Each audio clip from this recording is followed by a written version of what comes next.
Imagine waking up and your very first thought isn't good morning, but more like, okay, how can I be better today? Right. Better skin, yeah, more energy, maybe a more outgoing personality, way less, be happier.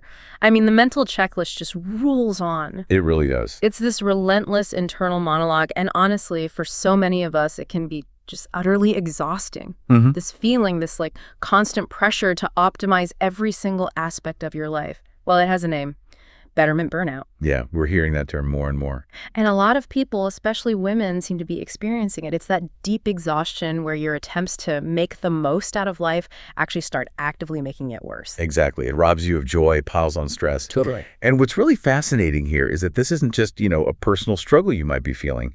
It's actually a profound cultural phenomenon. Okay. So today, our mission is to really unpack why we feel this pervasive need to constantly improve ourselves, even, like you said, to the point of exhaustion. Right. Let's get into it. We're going to explore this self-improvement trap, try to dissect what's really driving it, and maybe discover how to pivot, how to move from this draining cycle towards something more balanced, more compassionate, and ultimately a more sustainable path. Sustainable well-being and growth, yeah. Exactly. You might even find that less. Less really is more when it comes to genuine betterment. I like the sound of that. And we've got some great insights to help us on this deep dive, right? Okay. We've pulled from wellness journalists, positive psychology experts, even a really vibrant online community, plus some surprising stuff from the world of professional athletes. Yeah, those parallels are quite revealing. Okay, so let's unpack this. This feeling of betterment burnout. It's way more common than you might think. It seems so. I was struck by this one journalist, actually someone you'd think would be immune given their background in positive psychology. They confessed pretty openly, I've been trying to become a better version of myself since I gained consciousness, and frankly, I am exhausted. Wow, that's quite a statement. Isn't it? And it's not just one person's feeling. There was a Bumble survey, huge one, over 25,000 users. Okay. It found that a staggering 55% of singles feel pressured to constantly pursue self-improvement. 55%. That's more than half. And here's the real kicker. 1 in 4 of those people actually feels unworthy of a partner because of this pressure. Unworthy. That's heavy. Think about that, feeling unworthy of connection because you're not improved enough. Yeah. And when we try to connect this to the bigger picture, this relentless pressure, it often seems to emerge as a kind of response. A response to a cultural context where we feel, well, a profound lack of control quite often. Like what? Well, think about the last few years, right? Global pandemics, ongoing wars, economic uncertainty. So much feels completely out of our hands. True. So self-improvement can start to feel like one of the few areas where we do have some agency, a way to maybe regain some sense of control. Ah, okay. So it's almost a coping mechanism sometimes. It can be. Yeah. Which raises that question, yeah. Is this pursuit of betterment always about genuinely flourishing, or is it sometimes just trying to cope with feeling powerless? That's a really good question. And what's truly insightful is how closely this betterment burnout mirrors something most of us know, job burnout. Oh, interesting. How so? Well, the Mayo Clinic points to several causes of job burnout that honestly map almost perfectly onto our self-improvement efforts. What? Okay, lack of control. Think about wellness influencers making these huge promises that just don't happen for everyone. Right. You try the thing, it doesn't work, you feel like a failure. Exactly. Then there's the lack of clarity. You scroll online, you get totally conflicting advice on diet, exercise, happiness. What are you supposed to believe? It's overwhelming. Totally. Add to that, the high demands this pressure to improve in all areas of life at the same time. It's just incredibly taxing. You can't optimize everything simultaneously. You really can't. And finally, there's this profound loss of balance. You find yourself doing things for a specific outcome, like I have to meditate to be calm, instead of just following what actually brings you joy in that moment. Yeah. And the core problem maybe is that self-improvement, by its very nature, it doesn't have a finish line, does it? No, never. There's always something else. It constantly generates new self-reflection, new ways you think you fall short. It's like a perpetually moving goalpost.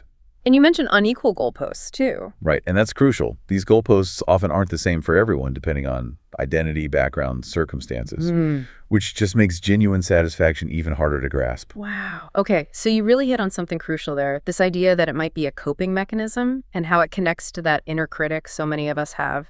This endless striving, it just feels fueled by this pervasive sense of unworthiness, right? Constantly stoked by that little voice inside. It's a classic psychological trap. How does it work? Exactly. Well, think about it. You set a goal for a better self. That immediately calls forth wanting. Okay. That wanting then calls forth striving. And that striving, inevitably, leads to judging. Judging yourself, judging your progress. Judging everything. Oh, I like that. Oh, I don't like that. That's good. That's bad. It just creates this critical orientation to your entire experience. It sounds exhausting just describing it. It is. And here's the real psychological paradox, the kicker. While your mind is busy doing all that judging and striving, Yeah. it isn't here. It isn't present. It's thinking about the past or the future. Exactly. It's preoccupied, making you miss the present moment, which is the only place you can actually experience love or peace or happiness. It's like you're trying so hard to capture the perfect photo of a sunset. That you miss the sunset itself. Precisely. Yeah. And think about it. Hating or criticizing parts of yourself, that potbelly you mentioned, or feeling bad because you didn't speak your mind, that just creates more suffering. It doesn't actually help you change. No. It's like believing war can create peace. It's flawed logic. All it does is etch those neurological pathways of suffering deeper into your brain. You're basically training your mind to get better at feeling bad. Oof. Okay, so we need to reroute that, find a different path. And the good news is it seems like the tide is shifting. People are starting to push back. How so? Well, that same Bumble survey that found all the pressure, it also found that 68% of women are actively taking steps to accept themselves just as they are right now. 68%. That's a big number. It is. And 40% said they're only willing to date people who don't want them to change. Okay, that's powerful. That signals a real shift towards what? Just being okay? Towards embracing the idea of just being, which is fundamentally different from constantly pushing for improvement. Can you give an example? Yeah, that wellness journalist I mentioned earlier. Yeah. She shared this really powerful, almost weirdly life-changing moment during the pandemic. She'd felt this constant pressure since high school to exercise, specifically to make herself smaller. But one day, sitting on her couch, feeling that familiar, dreadful urge to go run, she just questioned it. Instead of just obeying the urge. Right. And she felt this instant relief, letting go of something that wasn't actually serving her well-being, something that was making her question her own worth instead of promoting self-acceptance, something that was taking her away from just being. That story really hits home. It shows the potential shift. But, for a lot of people, letting go of that striving feels terrifying, like you're giving up. Absolutely. There's definitely fear there. So how do we navigate that fear? How do we actually start with self-compassion when we're so wired for action, for doing? That's the core question. Even if we genuinely desire change, we absolutely must begin with a sense of compassionate self-acceptance. Because if you're not okay with yourself now... how can you ever truly be okay later? Yeah. Exactly. And what's crucial to learning to just be, it's rest. Rest. Seems simple, but maybe it's not. It's profound. Rest isn't just about recharging your batteries. It's an invocation. An invitation to be with ourselves exactly as we are. To do nothing except be. That sounds countercultural. It is. But this space allows us to ask that vital question. Who am I when I am not doing, performing, fixing, or striving? Finding yourself in the stillness. Exactly. It's in that stillness that we can begin to reconnect with our present moment, with who we actually are underneath all the doing. Okay, so conceptually that makes sense. But practically, how do we cultivate this just being and self-compassion when our minds are like running a marathon of striving? Right. Mindfulness offers some incredibly practical tools here. Like what? Okay, so when those signs of betterment burnout start creeping in, the exhaustion, the frustration, the first step is to pause.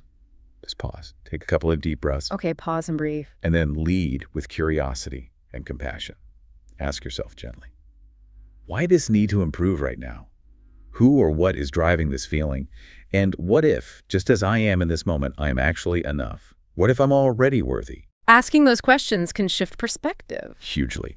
Then genuinely evaluate your true intention. Maybe watching The Bachelor with your friends is going to satisfy your needs more deeply in that moment than forcing yourself to go for a run or take that long bath you think you should want. So it's about tuning into your actual needs, not the shoulds. Precisely. Yeah.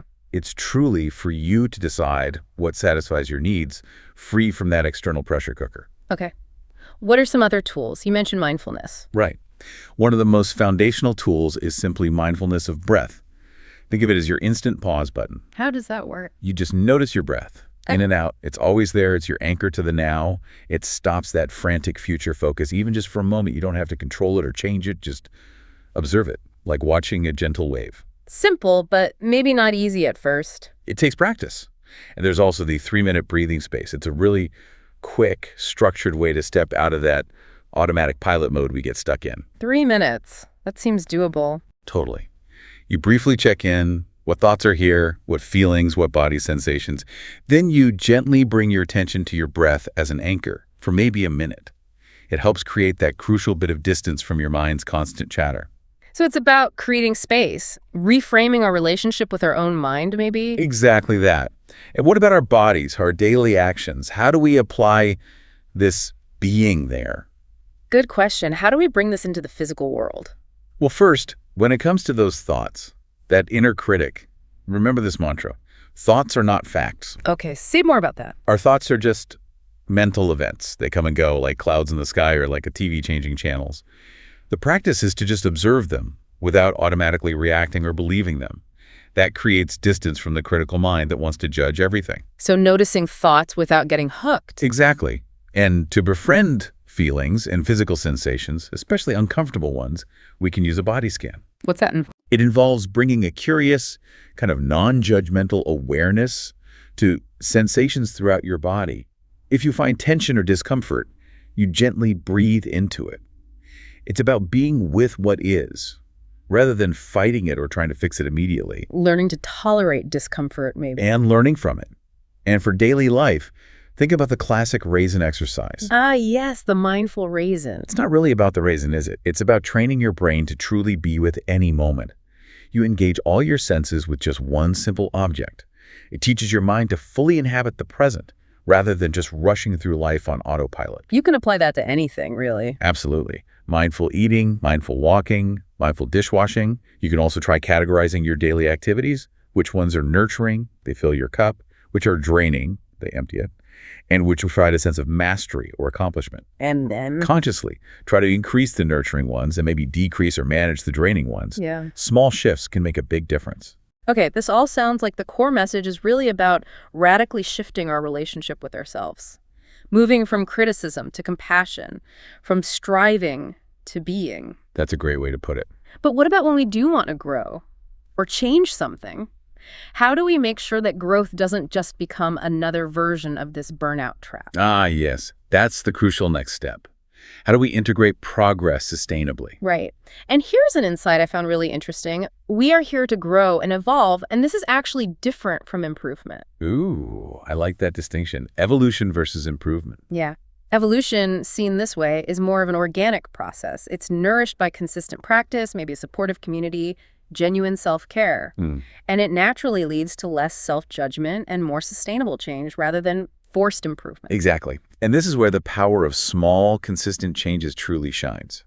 It's not about massive leaps. It's about habits. Habits. Okay. Yeah, researchers have found that something like 43% of our daily actions are actually habitual. They're automatic. Wow, almost half. Right. And James Clear, in his book Atomic Habits, really illustrates this well. Tiny, positive changes, if you maintain them over time, can result in pretty amazing exponential growth. The 1% better idea. Exactly. These bite-sized changes feel less intimidating, right? Yeah. And once they become habits, they kind of build their own momentum for long-term flourishing. And this applies to, well, everything. Body, mind, work. Absolutely. It powerfully impacts both our physical well-being and our professional performance. For instance, just a 20-minute walk daily. It's not just exercise. It's like a cognitive supercharger. How so? It boosts focus, enhances emotional resilience, almost effortlessly once it's a habit. Same with quality sleep, aiming for that 7 to 9 hours a night. Yeah. That directly enhances your decision-making, your creativity, your ability to manage stress. So setting up a good bedtime routine is key. Less screen time, maybe. Definitely helps. And even just 10 minutes of daily mindfulness or meditation. We talked about the breath that can measurably improve focus, reduce stress, and boost emotional intelligence over time. Small inputs, big outputs, potentially. That's the idea. And when we look specifically at professional growth, seen as this kind of self-evolution, continuous learning is crucial. But not overwhelming learning. Right? Think micro-learning. Podcasts like this one, maybe short online courses, reading just a few pages a day from industry books. Journaling is another powerful tool for reflection. Reflection, not just doing. Exactly. I knew a bank president who meticulously reviewed his appointments every single week. He reflected on mistakes, successes, lessons learned. He credited that habit for a huge part of his professional success. Interesting. What about managing time better? That feels like a constant struggle. Yeah, for time management, there are great frameworks. Like the Eisenhower matrix. Is this task urgent? Is it important? That helps you prioritize ruthlessly. Urgent, important. Got it. And the Pomodoro technique. That's about working in focus sprints. Maybe 25 minutes fully focused, then a 5-minute break. It's incredibly effective for staying sharp and preventing that mental fatigue. Breaks are key. And less distraction. Crucially important. Eliminating distractions, especially those digital notifications, is non-negotiable for deep work. And finally, don't underestimate building strong professional relationships. The networking piece. Yeah, but think broader than just networking. Attending industry events, sure, but also engaging thoughtfully on LinkedIn, scheduling regular coffee chats, virtual or real, with colleagues. That builds genuine connection. And connection matters beyond just work, right? Immensely. If we look at the really big picture, the Harvard study of adult development, one of the longest studies ever on happiness, found that the quality of our relationships was the single most important contributor to long-term happiness and longevity. More than money, more than fame. Wow. Relationships first. Okay. That's a lot of incredible insight on building positive habits for evolution, not just stressful improvement. So how do we actually make these habits stick? Because knowing isn't always doing. So true. This brings us back to the mechanics of habits. Yeah. Charles Duhigg's work on the habit loop is really helpful here. The loop, right. What is it again? There's a cue, the trigger, for the behavior. Then the routine, the behavior itself. And finally, the reward, the benefit you get that reinforces the loop. Cue, routine, reward. Okay. So if you want to change an undesirable habit, one powerful technique is habit substitution. How does that work? You keep the same cue and the same reward, but you swap out the routine for a better one. Give me an example. Okay, let's say you feel overwhelmed by a difficult task at work. That's the cue. Your usual routine is to scroll social media, which gives you a temporary feeling of relief or distraction. That's the reward. Sounds familiar. Instead, you could substitute the routine. When you feel overwhelmed, cue, you apply the Pomodoro technique, work focused for 25 minutes. New routine. The reward might still be a sense of relief, but it's productive relief. Plus, you get the satisfaction of making progress. Swap in the middle part. Clever. The other great one is habit stacking. Stacking. Yeah, you tie a new habit you want to form onto an existing one you already do automatically. Like if you already drink a cup of coffee every single morning without fail, existing habit, you could stack a new habit onto it, like reading 5 pages of a book while you drink your coffee. Piggybacking the new habit onto the old one. Exactly. The key for both substitution and stacking, though, is making sure the reward for the new routine is immediate and satisfying. That's what makes your brain want to repeat it. Immediate and satisfying rewards. Got it. This whole discussion about pushing ourselves, habits, performance, it raises a really important question, though. Why do we so often overlook the crucial role of rest and recovery in all this? Yeah, especially in self-improvement culture, rest can feel like laziness. Right. But if you look at professional athletes, rest and recovery are absolutely critical, non-negotiable, not just for maximizing performance, but for their overall long-term health. Why is it so critical? Because constant stress, whether it's from intense physical training or a demanding job or even strained relationships, keeps the body in a high cortisol fight-or-flight state. And that's bad. Well, it prevents healing. Your body needs downtime to repair, rebuild, and actually strengthen itself. Muscle growth, for example, happens primarily during rest, not just during the workout itself. Huh. I didn't realize that. Growth happens during rest. Yeah. And when the body simply can't keep up with the demands placed on it, athletes can develop something called overtraining syndrome, or OTS. Overtraining syndrome. What does that look like? Studies show it affects a surprising number maybe 60% of elite athletes, and 30% of non-elite endurance athletes at some point. 60%, wow. Yeah. And the signs aren't just physical. Sure, there's increased fatigue, decreased performance, maybe muscle aches. Right. But also mood disturbances, feeling agitated, trouble sleeping, just a lack of interest in things, increased illness because your immune system is shot, even changes in your resting heart rate. So it's physical and mental burnout. Absolutely. It's your whole system saying enough. Yeah. That's why true passive rest, taking full rest days, maybe one completely off per week, is so important. It's different from active recovery, like a light walk. Your body needs actual downtime. Passive rest. Okay. And we have to mention sleep again. Prioritizing those 7-9 hours of quality sleep per night is fundamental. It's when crucial muscle repair happens, hormones get regulated, your immune system strengthens. And your mood improves. Definitely. Good sleep hygiene, cool, dark room, trying to limit screens before bed. It's not trivial, it's foundational. Okay, so this concept of overtraining, how does it apply to your life, listener, beyond just physical exercise? That's the key connection. This idea is such a powerful metaphor, isn't it, for self-improvement in all areas? Just like how over-specializing too early in one sport can lead to burnout in young athletes. Over-striving in every single life area, your relationships, your learning, your career, your health, it can lead to this general betterment burnout. It's the same principle. Too much demand, not enough recovery. So it really comes down to finding your unique balance. And it's interesting, insights from online communities, like on Reddit forums discussing burnout, they really echo this. What are people saying there? Well, when feeling burnt out, some users talk about managing the imaginary snake of anxiety. Imaginary snake. I like that. Yeah.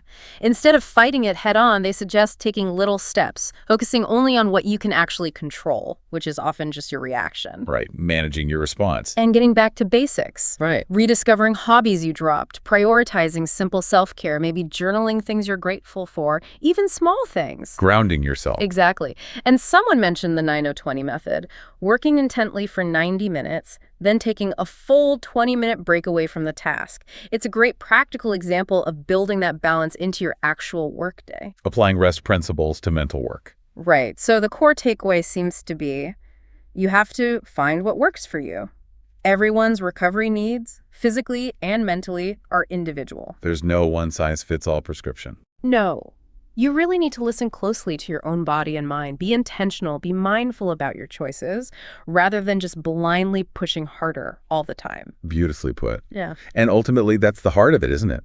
True and sustainable growth, whether it's personal or professional, it's not really about frantically chasing some elusive better self or constantly trying to fix supposed flaws. It's more about It's about cultivating balance. It's about embracing compassionate self-acceptance, even when it feels hard. And it's about consciously integrating those small, consistent habits into your life in a way that feels nourishing, not depleting. It's that mindful awareness of your present moment, that willingness to sometimes just be, and the strategic, non-guilty application of rest and self-care. That's what will actually allow you to evolve naturally without falling headfirst into that betterment burnout trap. Wow. Okay, so after all of that, let's bring it home for everyone listening. If you had to pick just one thing from today's deep dive, just one small shift, maybe one moment of self-compassion to offer yourself, or one tiny habit to try, what would it be? Just one thing to start. Yeah. What tiny step could you take, maybe even today, to shift just slightly from that relentless striving towards more mindful being, and maybe, just maybe, discover some of that enoughness that's already within you right now? A powerful question to sit with. Definitely something to think about. Thank you so much for joining us on this deep dive. Thanks for having me. Until next time, keep exploring, keep learning, and keep finding your balance.